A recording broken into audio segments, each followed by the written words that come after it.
and we are beginning to feel a little bit more comfortable in the chamber. We are consulting so loudly.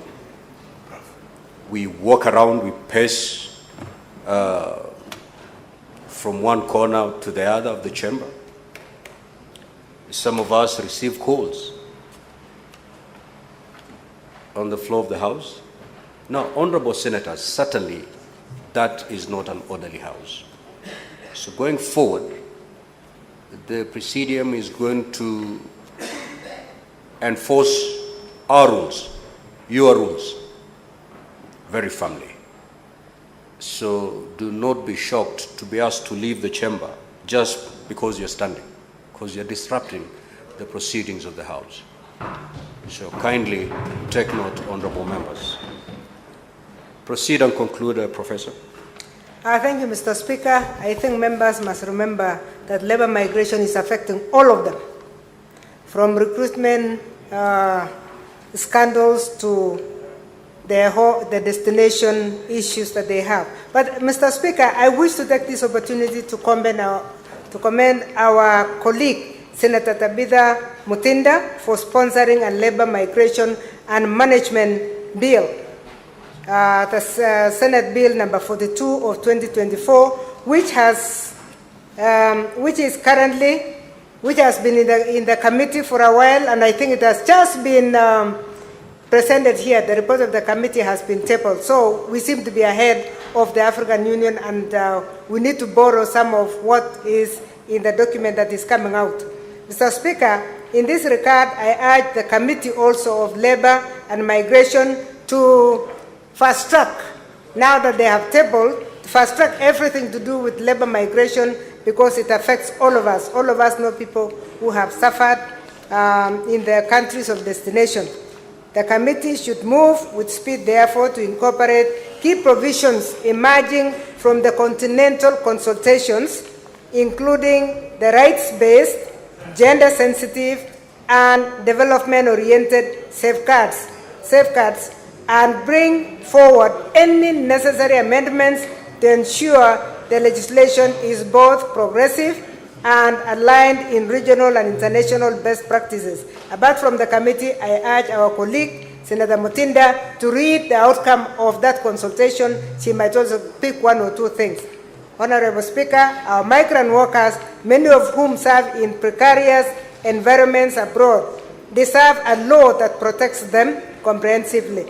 Fast-tracking the bill will not only safeguard the Kenyan workers overseas, but also reaffirm our leadership and commitment to the African integration agenda.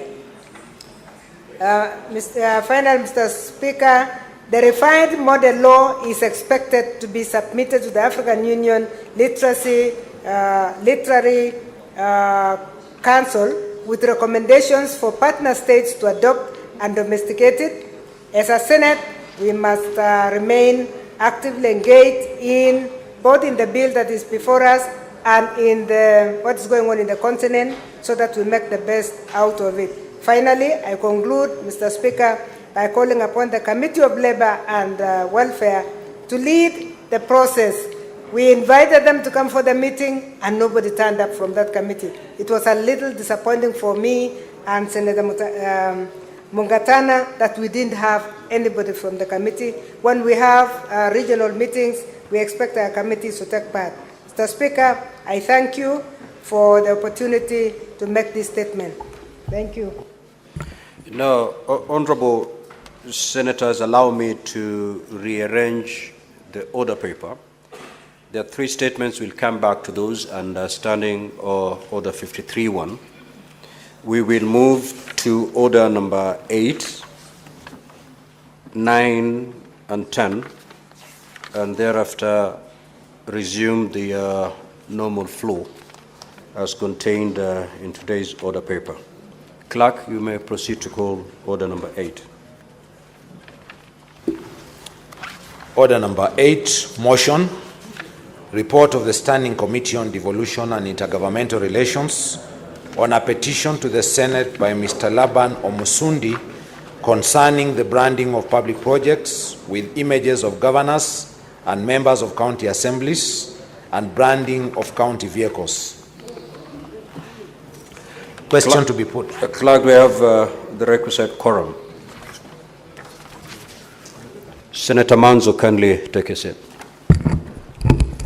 I'll proceed to put the question that the Senate adopts the report of the Standing Committee on Devolution and Intergovernmental Relations on the petition to the Senate by Mr. Laban Omsundi concerning the branding of public projects with images of governors and members of county assemblies, MCAs, and branding of county vehicles laid on the table of the Senate on Tuesday, 3rd June 2025. Will as many as of that opinion say aye? Aye. Will as many as of a contrary opinion say nay? The ayes have it. Next order.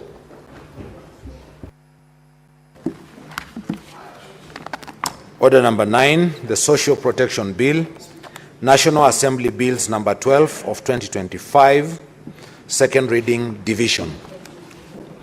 Sergeant at Arms, kindly ring the division bell for 3 minutes.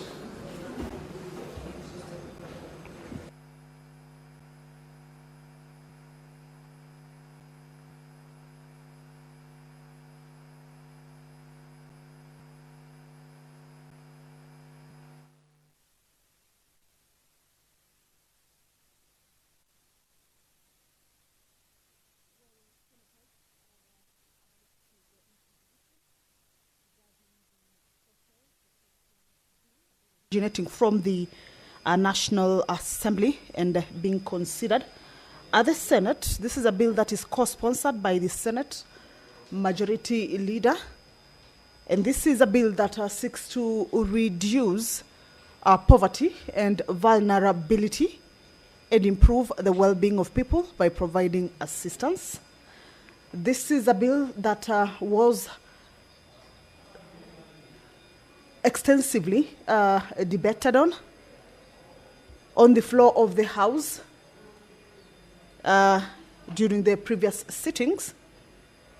It is a bill that is at its second reading stage and waiting to go into the committee of the whole House. That is where, if there are any amendments that the members of the Senate may have proposed during their consideration of this particular bill at the second reading stage, those amendments will be considered. However, what the division is about is for the bill to be read a second time. Remember, these are the stages of the bill: first reading, public participation, second reading, debate, and then approval by the House for the bill to be read a second time. That will be paving way for it to go into the next stage. So that is a division bell for 3 minutes as directed by the Speaker. Once the 3 minutes lapse, the doors will be closed and the bars drawn for the senators to take an electronic vote on whether the bill be read a second time and allow it to move into the next stage. Remember, the next stage will be the Committee of the Whole to consider any amendments that may have been proposed by the senators during this particular second reading stage where the debate took place. But this bill basically seeks to reduce poverty and vulnerability and improve the well-being of people by providing assistance, services and programs that build human capital and cushion people against risks and contingencies throughout their life cycle. This particular bill seeks to establish the National Board for Social Protection. It will be defining its composition as well as the mandate, functions and powers and source of funds, as well as all right, the bell has stopped. That means that the quorum has been raised or found. The members will be getting into division on the second reading of this particular bill.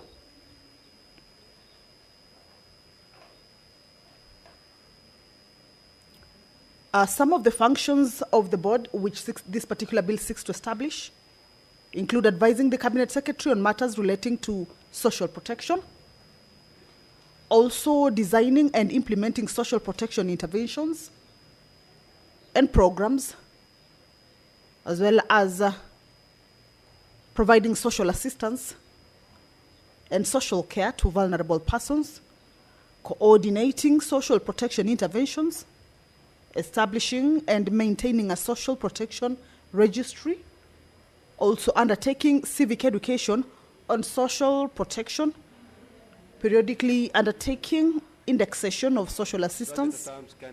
All right, allow me to hand you over to the division stage. Lock the doors and draw the bar.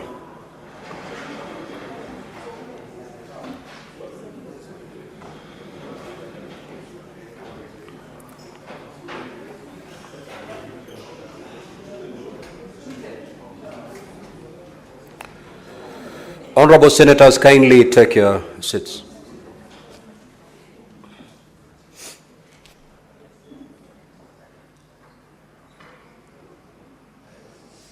Now, Honorable Senators, voting will be done electronically. And before I put the question, kindly log out. Such at times, go around and pick any unattended card.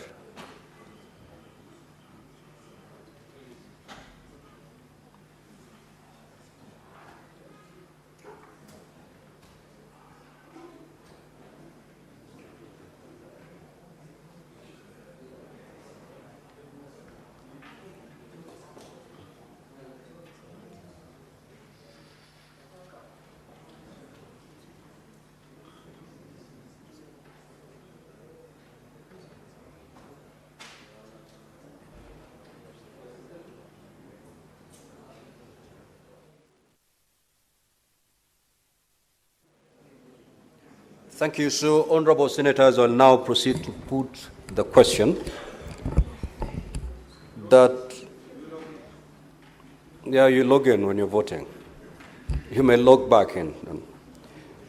The question is that the Social Protection Bill, National Assembly Bills number 12 of 2025, be now read a second time. You may now proceed to vote.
Senator Murango.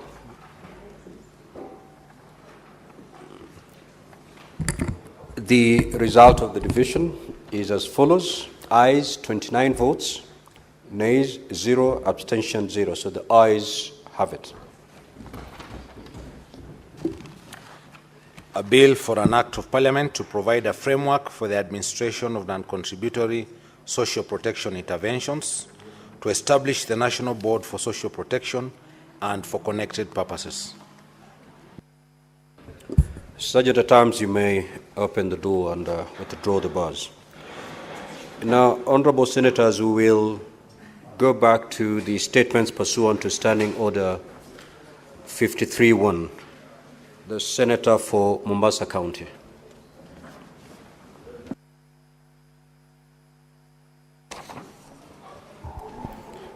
Thank you, Honorable Speaker. Mr. Speaker, I stand pursuant to Standing Order number 53-1 to seek a statement from the Standing Committee on Roads, Transportation and Housing on a matter of countrywide concern regarding the poor quality of services offered by Kenya Airways and its sister airline Jambo Jet, particularly on the Mombasa route. Mr. Speaker, Mombasa is a leading tourist city that relies heavily on both domestic and international tourism for its economic prosperity. Despite having strategic transport infrastructure, including an international airport, a world-class seaport, the standard gauge railway, and a robust road network, the Mombasa International Airport remains underutilized. This underutilization is partly due to the restrictive licensing regime and limited running rights extended to competing airlines. Consequently, Kenya Airways and Jambo Jet have maintained a de facto monopoly control over the route, which has resulted in exorbitant ticket pricing, frequent delays, and abrupt flight cancellations. The economy class fares to Mombasa routinely average 8,500 per one-way flight, and on weekends and on peak seasons can rise to as much as 25,000 shillings.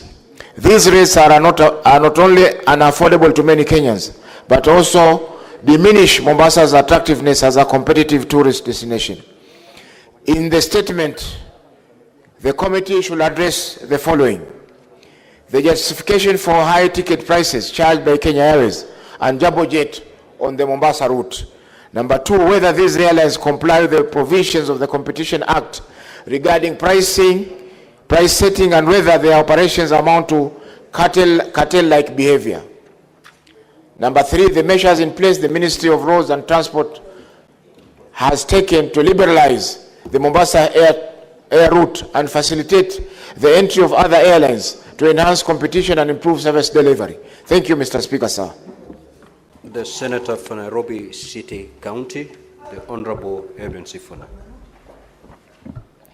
Thank you, Honorable Speaker. I rise pursuant to Standing Order 53-1 to seek a statement from the Standing Committee on Devolution and Intergovernmental Relations on a matter of county-wide concern regarding the status of development projects in Nairobi City County. Honorable Speaker, numerous public projects within the county have stalled, leading to significant financial losses to taxpayers, diminished service delivery, and compromised infrastructure development. There is growing concern, Honorable Speaker, from both the public and the members of the County Assembly, who I had occasion of meeting on the 13th of June 2025 at my office, that some of these stalled projects may be exploited as conduits of misappropriation or money laundering. Nairobi County already ranks highest in the National Fiduciary Risk Assessment, as was presented by the County Public Accounts Committee of this House, raising serious questions about financial governance and accountability. In the statement, the committee should address the following. Number one, the stalled projects funded through public funds in Nairobi City County, including timelines, funding status, and total projected versus actual expenditures on each of those projects. Number two, the timelines for resumption or completion of these projects and the budgetary allocations made to ensure their completion. And lastly, Honorable Speaker, we want to know the contractors paid for the stalled or incomplete projects, including the measures in place to recover public funds in cases of non-performance. I thank you, Honorable Speaker. Senator for Kakamega County, the Honorable Dr. Boni. Mr. Speaker, sir, I rise pursuant to Standing Order number 53-1 to seek a statement from the Standing Committee on National Security, Defense and Foreign Affairs on a matter of national concern regarding the loss of lives, injuries, and property destruction that was witnessed during the Gen Z-led and Sabasaba demonstrations on the 25th of June, 2025, and on the 7th of July, 2025, respectively. In the statement, the committee should address the following. 1, what is the official government account of casualties indicating the specific number of police officers and members of the public who lost their lives or who sustained injuries during Gen Z-led and Sabasaba demonstrations of June 25th, 2025 and 7th of July, 2025. 2, the estimated value of private and public property and infrastructure that was vandalized or looted during the said demonstrations. 3, the total number of persons that were arrested and charged in connection with the demonstrations for alleged unlawful assembly, alleged incitement, and alleged destruction of property or other specified charges, as well as legal standing for the charges. 4, the initiatives by the government to support families of those who lost their lives or sustained injuries during those demonstrations, and to compensate individuals whose businesses or properties were vandalized, looted, including details on any ongoing programs for property recovery. And finally, Mr. Speaker, the assessment of the government on whether the demonstrations were organically mobilized by citizens or influenced by other actors, as well as the government's strategy to address the underlying causes of recurring demonstrations and to restore peace while upholding constitutional rights. I thank you. Now, honorable senators, I will allow comments for 15 minutes. And therefore, if you get an opportunity to contribute, kindly keep it under 3 minutes. Senator Chirange.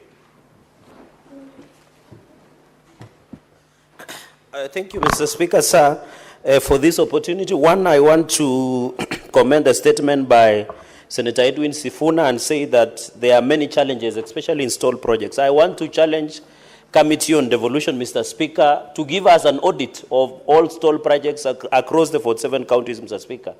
As you are aware, Mr. Speaker, most of these challenges we are facing is that money has been spent and there are no projects. For example, in Nandi County, Mr. Speaker, when the Nandi County Assembly Ad hoc Committee sat, they found that 6 billion shillings had been spent, but none of the projects were feasible on the ground.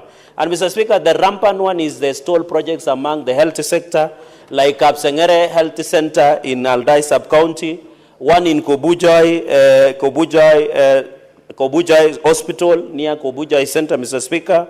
Another one where I was in Friday is Chepteruai, Nyayo Ward, which is yet to be completed, among starters, including the Kapsabet newborn unit, Mr. Speaker. So I believe there are so many stall projects in our, Mr. Speaker, be able, Mr. Speaker, to give us an audit of all stall projects. Finally, Mr. Speaker, is on the issue that has been raised by the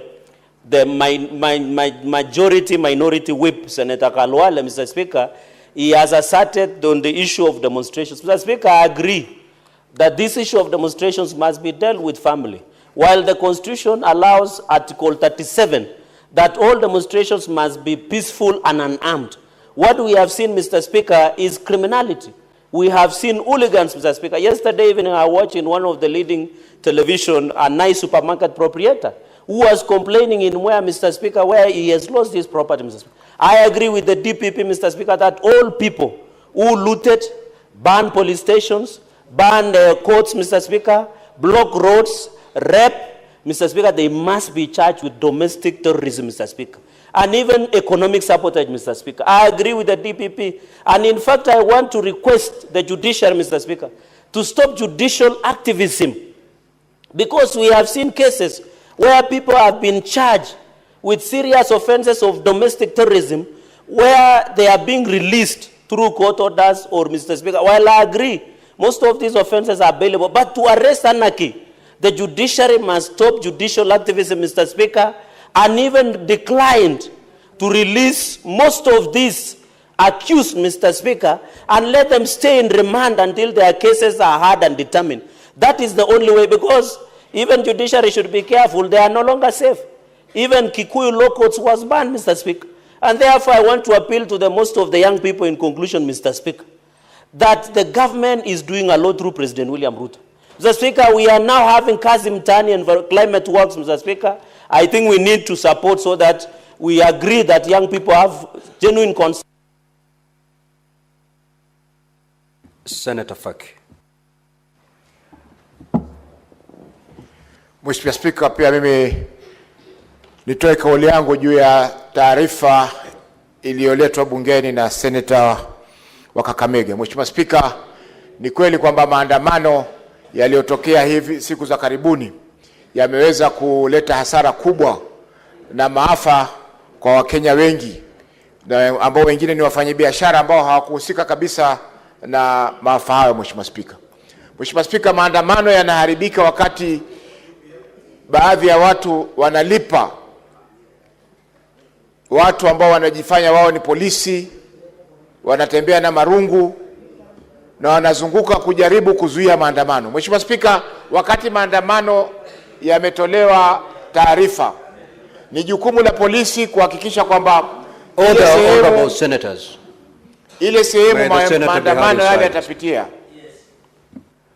kumewekwa usalama wa kutosha, na wale waandamanaji wanaandamana kulingana na vile ambavyo taarifa wametoa kwa polisi. Lakini Mheshimiwa Spika, maandamano yetu yanaharibika wakati kwanza polisi watapinga kuweko kwa maandamano, baadaye wanashirikiana na majambazi wengine kujaribu kuvuruga yale maandamano. Hapo ndio Mheshimiwa Spika, vurugu zinatokea na watu wanapoteza mali na vijana wanapigwa risasi bila hatia yoyote. Mheshimiwa Spika, agizo la hivi karibuni kwamba watu wapigwe risasi kwa miguu ni agizo ambalo Mheshimiwa Spika ni hatari sana, kwa sababu hata kwenye mguu kuna viungo muhimu ambavyo ukiviathiri mtu yule anaweza kupoteza maisha. Mheshimiwa Spika, unaweza kupigwa risasi ya mguu, Mheshimiwa Spika, ukavuja damu kupita kiasi na ukapoteza maisha. Kwa hiyo Mheshimiwa Spika, kupiga kama vile mwenda zake Rex Masai alipigwa kwa mguu na akafariki, Mheshimiwa Spika. Kwa hivyo agizo la kupiga risasi, Mheshimiwa Spika, ni agizo ambalo ni hatari kwa vijana wetu. Mheshimiwa Spika, maandamano, wengi wanaandamana Mheshimiwa Spika, kikubwa walichonacho labda ni simu zao, sababu wengi wanataka kuona ile action ya maandamano. Lakini swala la kuwapiga risasi, Mheshimiwa Spika, ni jambo ambalo halifai katika nchi yetu. Tunakiuka katiba yetu, tunakiuka haki za binadamu. Mheshimiwa Spika, asante kwa kunipa fursa hii. The Senate Majority Leader. Mr. Speaker, I rise to give support to the statement by Senator Faki on access to the port city of Mombasa. Mr. Speaker, Mombasa is among Africa's foremost cities, known globally, Mr. Speaker, and celebrated for its rich culture and source of entertainment, and listed even on some of the best exploration sites of the world as the most favorite parts of the world to visit. It's unfortunate, Mr. Speaker, that over the years, we continue to hold the view that by protecting certain airlines, Mr. Speaker, it will be of benefit to that city. The world of travel, Mr. Speaker, is fast evolving. And there are certain airlines, Mr. Speaker, based either on their safety record or certain prejudices that people hold, that so long as they don't fly to certain destinations, those cities will never receive, Mr. Speaker, a good number of tourists. Mr. Speaker, we continue to undermine the potential of Mombasa and the coastal cities around it, Mr. Speaker, because of a protective policy that doesn't serve the interest of Kenyans, but very minute business interests, Mr. Speaker. I'd wish that when Ministry of Transport come to respond to that particular statement, Mr. Speaker, let it be known to the public how many international airlines are on the queue to receive landing rights direct to Mombasa. Mr. Speaker, travelers are such that right now, they don't even want to stop by JKI because many of them don't have anything to do here in Mombasa, in Nairobi, Mr. Speaker. They want to land directly from the destination of choice, Mr. Speaker, straight into Mombasa, and when they are done with their holidays and festivity, Mr. Speaker, fly out of the country.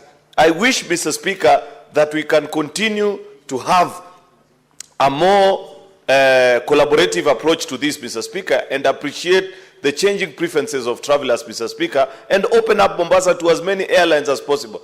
There are much more smaller cities of even lower profile, Mr. Speaker, that are threatening the prominence of Mombasa, Mr. Speaker, due to this very backward policy. It is my hope, Mr. Speaker, that the Committee of Transport chaired by Senator Eddy will help the country in unraveling this mystery and ensure that we open up Mombasa, Mr. Speaker, for the sake of tourism numbers. The 2 million that we receive in this country, Mr. Speaker, we can receive double of that only in Mombasa alone, Mr. Speaker, if we make it open and ensure that tourists can access it as easily as possible. I hope the Transport Committee will do justice to the people of the coastal region. I thank you, Mr. Speaker.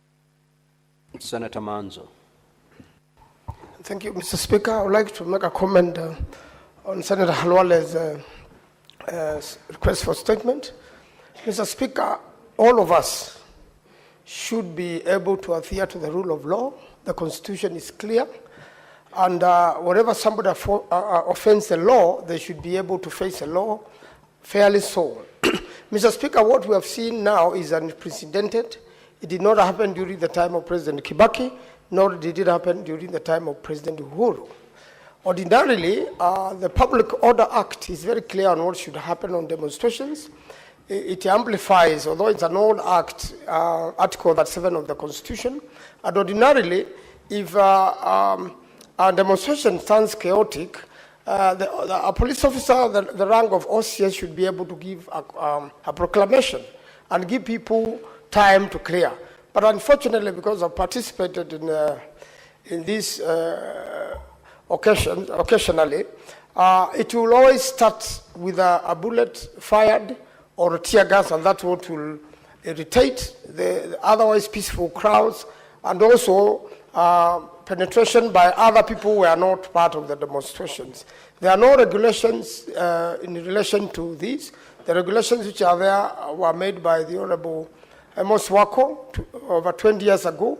They have expired. The minister is charged has not come to renew them through the Committee of Delegated Registration, although they have gotten a leeway of 2 years or so to do so, which now are expiring. So, Mr. Speaker, I really want to say that the order to shoot and kill is unlawful. The prosecution of peaceful demonstrators also in an anti-terrorism court is also unlawful.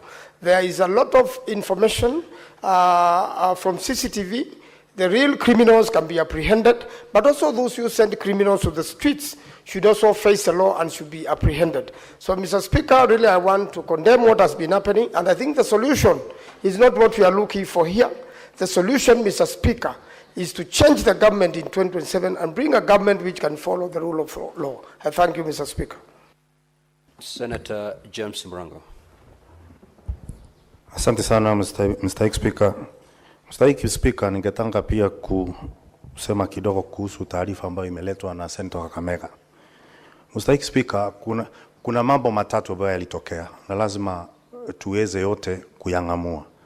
Ya kwanza ni kwamba kulikuwa na maandamano ya Gen Z, kulikuwa na wakora walioingilia maandamano ya Gen Z, na kuna wakora pia, na kuna wale ambao wengine wapita njia ambao walikuja kupata kufa na wako katika maandamano. Mr. Speaker, Nasema hivyo kwa sababu kuanzia kesho nitakuwa tunaanza mashishi ya waine ambao waliuawa, na wengi wao wako na miaka 20, Mr. Speaker, na wengi wao walipatikana na risasi wakiwa wengi manyumbani na wengine katika makazi yao.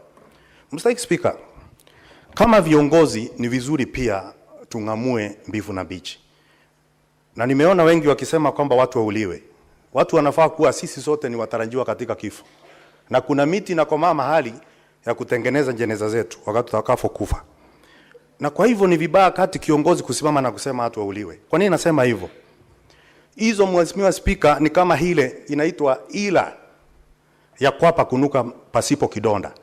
Unapata watu wanafikiria wale wanauliwa ni wale, lakini sio sisi. Mr. Speaker, katika waini ambao nimetaja hapa, na ndio vizuri report tuweze kuletewa hapa. Moja, tumeshinda siku nzima tukitafuta cheti ya umbi ili aweze kufanywa upasuaji hauliwe. Alikuwa anafanya kazi katika Saimba. Lakini wale wote walio sijasikia mtoto wa kiongozi ambaye ameuliwa na bunduki, Mr. Speaker. Chambilecho kwamba kuku maskini atagi na akitaka angui na akiangua vifaranga uliwa na mwewe. Sasa wale maskini vifaranga vyao ndio vimeenda. Tungeomba kwamba tuwe kimya na tusiongee maneno mengine ya kuudhi ili tuweze kuwafanya waomboleze na kuzikana kwa amani, Mr. Speaker. Lakini Mr. Speaker, tumepewa leo kisu, tunanoa msumeno. Tuchunge isije ile msumeno ndio itakuja kukata msitu tunaojificha na kuachwa uchi. Mr. Speaker, anayeogelea baharini kwa kutegemea mawimbi, wakati anaposhuka akiwa hana nguo, uchi wake huonekana mchana peupe. Kwa hivyo ni vizuri tuchunge maneno tunayosema, wakora washikwe, wenye waliharibu mali na kuimba vitu na kuvunja mali ya umma, hiyo naunga mkono kabisa. Lakini pia waliouliwa pasipo sababu, familia siweze pia kupewa ridhaa ili waweze kutulia na waweze kuendelea na maisha ya wata kama tuweze rudisha uhai wao. Asante sana, Mr. Speaker. Senator Olekina.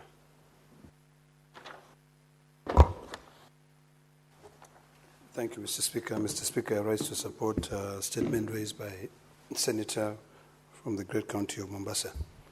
While I support this statement, I'd like to inform the Senator that I'm aware that as of October 4th, an additional carrier, which is Turkish Airlines, has been granted a frequency of about 3 flights directly from Europe to Mombasa. The debate over prioritizing local carrier over other international carriers in terms of business, sometimes it's quite complex, and it leads to local people being charged quite a lot. So it is imperative that, although I appreciate the work which is being done by the Cabinet Secretary for Transport in terms of opening our skies, it is also important for us to ask ourselves whether Kenya Airways can be saved. And I think this is where the debate is on why it costs 25,000 shillings one way, where in Europe you could fly from London to Milan for about $300. So, Mr. Speaker, it is imperative that we look at and we broaden this conversation to see whether we can encourage low taxes for other locals to be able to come up with more carriers, and also for the Ministry of Tourism to be accommodative in terms of giving licenses for local. I know that there's a company called Skyward, which is now going to Mombasa, and we don't have a lot of other carriers. I know for a fact that Kenya Airways is our pride, and we must protect it. But we all have to do something also to be able to open the skies and allow. Other airports are coming up. Narok Airport is coming up, Mr. Speaker, and we hope that by next year, the airport will be ready. It will be very happy to have tourists flying directly from Europe to Narok, to Masai Mara. Does that mean that Nairobi will not be getting business? No. It just means that we are growing our economies. Sometimes, Mr. Speaker, when I hear people talking about doing away with the national park so that they can extend and convert Nairobi totally into a concrete jungle, it beats the purpose of why we have such a huge country and we cannot go in and create other cities in other areas. I'm happy that today we're able to give Thika city status. I'm hoping that in future, we can be able to now talk about other counties creating their own cities, airports. Well, the process of getting Thika to becoming a city status, it is as good as done, So we want to encourage that instead of congesting everything in Nairobi, we encourage. One other big challenge, Mr. Speaker, is that because the cities are so close to each other, sometimes it doesn't make economic sense to fire out an engine of an aircraft, from Narok to Nairobi, because by the time you are trying to go up, you are descending. So it doesn't make sense economically. But I think it is important that we look at it holistically to see how best we can reduce taxes and encourage more people to invest in the aviation industry. Otherwise, I support, and I just want to appreciate what the Ministry of Transport is doing in allowing more international. Now we need more frequency. I think if Turkish Airlines is given to bring more, if British Airways is giving more, other people are given to fly directly to Mombasa, to fly to Narok, we will be opening our economy to, more foreign currencies. Right now, I'm very happy that we've been able to increase our foreign reserves to quite a lot of money compared to other years. I think it was about, 14 trillion or something like that, or 1.4 trillion in foreign reserve. It is something that when we do it practically, we can be able to benefit our country. Thank you, Mr. Speaker. Senator Tabitha Mutenda.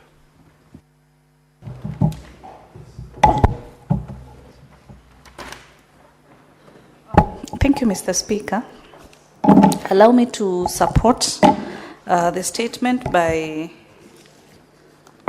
Senator Kamar in regards to the consultation of the draft model of the law of labor migration.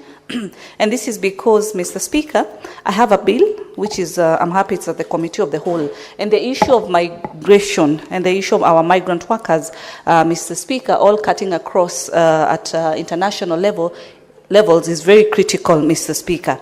I'm happy that she's able to note also that I've been able to make severe strides, and I also request that the same priority be put by the Committee of the Labor and Social Welfare, because matters that are affecting our migrant workers across the country, Mr. Speaker, are very critical. We've seen families, some that have really positively succeeded working in the Gulf countries, others that have also suffered in one area or the other. But because these are our brothers and sisters from the different countries, but more specifically because my bill touches our Kenyan brothers and sisters who've traveled out there. It is a bill that gives them an opportunity to be treated fairly and with the right standards as other African countries, the same way they are treated. It would be very unfair, Mr. Speaker, whereby a Kenyan employee out there is really paid peanuts, while the same counterpart coming from a different country is paid higher, simply because we've not been able to negotiate correctly. But I'm happy that this bill is in place. It has been well embraced, and I also ask the ministry to keep up the same speed. Allow me to also to touch on the statement by Senator Hamida in regards to Mr. Juan Peter Ayiro, of a senior teacher at Alliance Girls High School, Mr. Speaker. We were able to see... Senator Muma. I hadn't finished, Mr. Speaker, because the majority whip just called me out and said order, and so Senator for Kakamega, if you have a point of order, you know what to do, but you do not exchange directly with your colleague. Proceed, Senator Mutenda.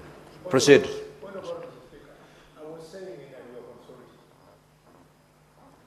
So then why engage your colleague directly? You could have been patient. I will, of course, give you an opportunity to raise your point of order. Proceed, Senator Mutenda. Thank you, Mr. Speaker. I rise also to continue and support Senator Hamida's statement, which... Yes, Senator for Kakamega, what's your point of order? Is it in order for the Senate to comment on a statement moved under 52(1), which is exactly what she's doing? You're out of order. Kindly proceed to comment on the other statements that were raised pursuant to Standing Order 53-1. Mr. Speaker, I'm well guided, but since I had already moved the same 52-1 for Senator Kamar, it was not intentional. I'll proceed to make my comments on Senator Boni's Halalwe's statement in regards to the loss of lives and injuries, Mr. Speaker. A few weeks ago, Mr. Speaker, this country has been a country of demonstrations. Mr. Speaker, people have suffered losses of their businesses, Mr. Speaker.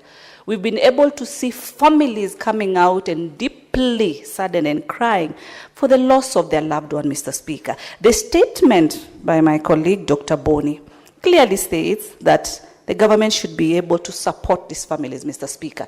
Mr. Speaker, I do agree with him that these families, especially the ones that have lost their loved one, the ones that have also lost their properties, Mr. Speaker, the government should come in and offer some support. But, Mr. Speaker, at the same time, the culprits, the people who have also organized these goons to be able to do the heinous that they have done, damage of property, stealing of goods, Mr. Speaker, they should be brought to books, Mr. Speaker. Mr. Speaker, where we are as a country, two wrongs don't make a right, Mr. Speaker. It's the high time, Mr. Speaker, that these issues of demonstration should be put aside, Mr. Speaker. It is a right for every Kenyan to demonstrate, as Article 37 in the Constitution states. But at the same time, the way to go should be talks and negotiations, so that instead of our people going to the streets, solutions are offered, Mr. Speaker. And it's in that regard, Mr. Speaker, I want to state that at the end of the day, this is our country. Senator Muma. Thank you, Honorable Speaker, for the opportunity to comment on Senator Boni Khalwale's statement. Honorable Speaker, the issue of the exercise of the freedom in Article 37 of our Constitution is actually getting out of hand. And the exchanges we have make it look as if demonstration is a matter of the police versus the people. Mr. Speaker, Article 37 is an important right that is supposed to be supported by all. It was intended to facilitate the peaceful movement of people protesting an issue, people who are unarmed, and people who would be supported in terms of security by the police to be able to move, to take their petitions to wherever they want to take these petitions.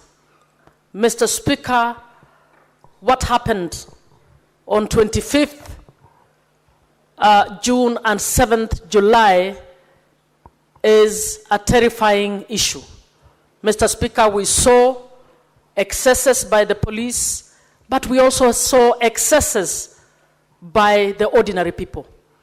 And the conversation we have, I plead, and I'm glad Senator Murango put it well, this is not quite a matter of who is supporting government and who is not supporting government. I think everybody from both aisles or from whatever political persuasion you come from should see the wrong in excessive use of forces by the police. We should also be able to see the wrong in the incitement and arming of young people and getting them to destroy property.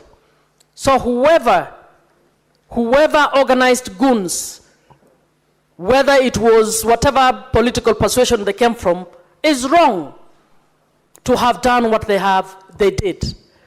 We need as a house to be able to hopefully get back the country to understand that in Article 37 there is a right. But for all those who are involved, the police, the demonstrators, they also have individual rights, none being more superior than the other. That we need to move to a level where we respect this.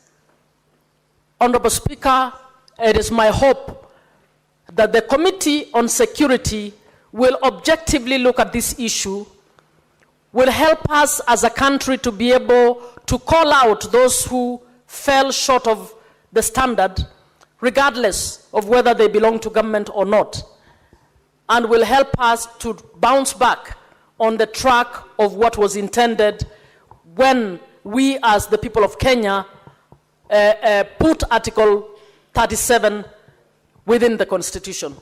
Allow me also to support Senator Faki on his statement. It is my view that our local carrier is actually becoming so expensive that you wonder when you buy a ticket, a KQ ticket, to Mombasa, even to Kisumu, you might as well be buying a ticket on another airline to go to Uganda or to go to West Africa. Senator Kisang. Thank you, Honorable Speaker. Honorable Speaker, I also rise to support Senator Faki's statement. Honorable Speaker, a country like Mauritius with a population of 2.3 million people receives more visitors than Kenya that has over 55 million people, Honorable Speaker. It is important that we open up the airport of Mombasa to other airlines to fly directly, Honorable Speaker, because most of the tourists who come to our country, most of them, they target Mombasa. So why don't we then basically allow them to fly there directly so that we can increase the number of tourists that are coming to the country from the current 2 million to maybe 5 or even more, Honorable Speaker.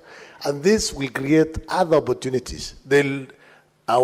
Our tourism, our hospitality sector in the coast, both Kwale, Kilifi, Mombasa, and even up to Lamu, Honorable Speaker, will grow. And when they grow, we'll have growth in terms of employment for our youth, because the reason why our GNCs have been in the streets, it's because of unemployment. But when we open up that part of the country, Honorable Speaker, we'll generate a lot of employment, will generate a lot of revenue for the country, will also, even in terms of tax collection, it will go up, Honorable Speaker. Honorable Speaker, it is important to know also, when more airlines fly directly to Mombasa, directly, Honorable Speaker, Kenya Airports Authority will also have to expand the airport. And when they expand the airport, basically there'll be additional opportunities by KA to employ. The airlines that are flying directly to Mombasa will have an agreement so that at least even the air hostesses that they are going to, the crew that they are going to employ, Kenyan youth will have a percentage of those opportunities, Honorable Speaker. And basically it will be a win and win for everybody else. Nairobi is not going to be lesser by flying directly to Mombasa. Honorable Speaker, it's also important to maybe call KQ to order, Honorable Speaker. This airline, the delays that are there are too much. In fact, in Kenya, I remember 80s, 90s, KQ was called the pride of Africa. But I don't think we are proud even now to say KQ is the bride of Africa, Honorable Speaker. I remember sometimes last year when you sent me to Zambia, and then several of us, we came to Counter International Airport around midnight because the flight was supposed to be at 2 a.m. And then we are put there for 8 hours. There is no explanation. Even flights, the local flights from JKI to Mombasa, from JKI to Kisumu, there are so many delays, and KQ don't even have the courtesy to apologize for the delays, Honorable Speaker. And finally, Honorable Speaker, the one on Kalwale's statement, Honorable Speaker, I remember 1990, 1991, 92, Honorable Speaker, when there were demonstrations, the opposition then used to go to Kamukunji and make all the statements there and go home peacefully, Honorable Speaker. I don't know what has become of late. For the last 5, 6, 10 years, our demonstrations have taken a different turn, not like the organized one for 1990, 91, 92, and around up to maybe around 1995, Honorable Speaker. We need to look into this so that we don't destroy property. We demonstrate peacefully as anticipated in Article 37 of the Constitution, Honorable Speaker, without injuring the rights of other Kenyans, Honorable Speaker. Thank you. Senator for Kilifi County, the minority leader.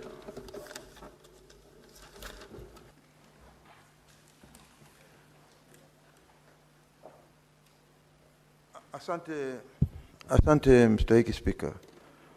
Mstahiki Spika, kwanza nataka kuchukua nafasi hii kumpa kongole ndugu yangu Faki kwa kuja na taarifa hii.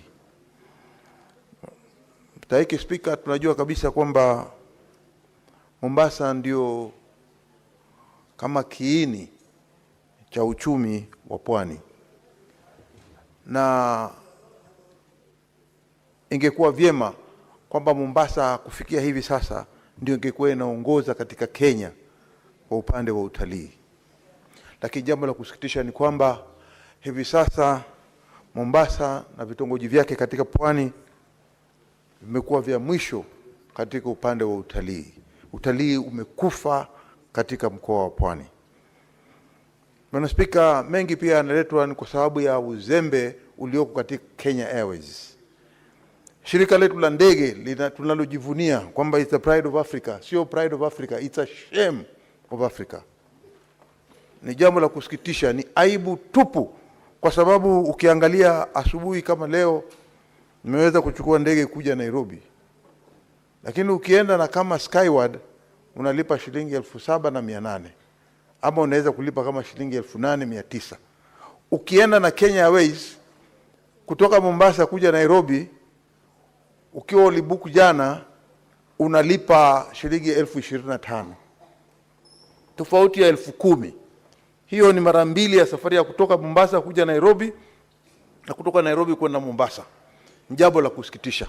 Kwa hiyo tunasema kwamba Kenya Airways ambao ni shirika ambalo tunajua ni la serikali na ni la kitaifa na ndio linabeba bendera yetu mbele ikiweza kuonyesha mataifa yote katika ulimwengu, tunataka iweze kufanya kazi yake kisawasawa na kuona kwamba itakuwa katika mambo ya mashindano na watu wengine, mashirika mengine. Bwana Spika, pia lingine ambalo nilikuwa nataka kusema ni kwamba wakati wote ambao watu wakiwa wanafikiria mambo ya pwani, wanafikiria kwamba pwani ni mahali pa utalii peke yake, lakini wakae wakijua kwamba pwani ni mahali ambapo pia kunao wakulima. Kwa hiyo zile barabara zinazotengezwa nataka ziende kwa upande wa ukulima pia. La mwisho nataka kugusia ni kwa sababu ya mambo ya kupiga watu risasi. Bwana Spika, hakuna katika sheria za Kenya zinazompatia waziri ama zinazompatia rais ruhusa ya kupeana ili Mkenya apigwe risasi. Ni jambo la kusikitisha, na matamshi kama haya yanatakana kuzuiliwa. Matamshi kama haya ambayo hayana support ama hayaungwi mkono na katiba ni kinyume cha sheria. Bwana Spika, utaona ya kwamba ukitoa amri ya kwamba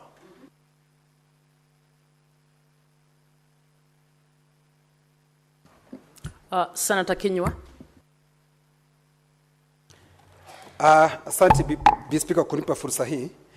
Kuanzia mwanzo nataka kuunga mkono taarifa iliyoletwa na Senator Boni kuhusu maandamano. Bi Spika, katika kipengee cha 37 kinakubali maandamano ya amani, na hiyo inakubalika Bi Spika, lakini inavunja moyo sana Bi Spika ukiona watu wanaandamana, wengine wanaandamana kwa amani ilhali unapata kuna wale wahuni. Lakini kile kinavunja moyo sana ukitembea Nanyuki, kwa sababu kulikuwa na yale maandamano ya Sabasaba. Kuna msichana wa miaka 24 ambaye anaitwa Julia Njoki. Ndio alishikwa akapelekwa kotini na akahukumiwa. Lakini baada ya hapo unapata kwa njia isiyojulikana alikufia katika alikufia katika seli zetu, Speaker. Hili jambo linavunja moyo sana ikiwa hautapigwa risasi, kwa sababu tayari kumesemekana ya kwamba kuna ile taarifa inasema ya kwamba Wakenya wapigwe risasi, na ukiangalia katiba ya Kenya inasema serikali kazi yake kuu ni kulinda mali na maisha ya wananchi. Na hata ijapokuwa, Speaker, kwa sababu ndio kuna wale ambao ni wahuni ambao tayari wanaingilia katika ile maandamano na kuleta vurugu, kuibia wananchi na kuwadhulumu ama na kuwaumiza wale wananchi. Kuna mfuatilio ambao unapaswa kufuatwa, washikwe wapelekwe kotini na wahukumiwe, Speaker, kwa sababu katika sheria zetu zinasema ya kwamba wewe unaonekana kwamba bado haujafanya kosa, ni mpaka upelekwe kotini na wanasheria wafanye kazi yao, Speaker. Si Julian Njoki peke yake, Speaker. Kijana wa kidato cha 3 ambaye anaitwa Thomas Gashwara alipigwa risasi na kuuawa Sabasaba, Speaker. Unajiuliza kijana kama yule anaweza kuwa amebeba nini ama anaweza kufanya nini? Kwa hivyo hii mambo ya kuwashambulia watu wakiwa kwa maandamano, Speaker, ilhali unaona wale wahuni wanaendelea kufanya kazi yao bila ya kuonekana wakiwa na mtu yoyote ambaye anawasimamisha. Speaker, jana niliangalia nikaona ya kwamba nyanyake Julian Njoki ni mama mkongwe, hata yeye alikuwa akipigwa na tear gas akitetea haki ya mjukuu wake, na baba ya mtoto huyu ndiye chifu wa sehemu hiyo, Bwana Martin Kariuki Rienye, Speaker. Kwa hivyo unaona hiyo inavunja, hata mfanyikazi wa serikali anavunjwa moyo na hawa maafisa wa usalama ambao wanapenda kupiga watu risasi, Speaker. Kwa hivyo hili ni jambo ambalo halipaswi kukubalika. Kamati ambayo inahusika, kamati ya usalama, wanapaswa waangalie haya mambo kwa undani, waweze kujua haya maandamano, Speaker, wahuni ni akina nani, wale ambao wanafanya, wale ambao wamekuja kuleta dua zao. Kuna wale ambao wamekuja. Senator Mungatana. Thank you, Madam Speaker, for giving me the opportunity to take the floor and support the statement by Professor Margaret Kamar on labor migration.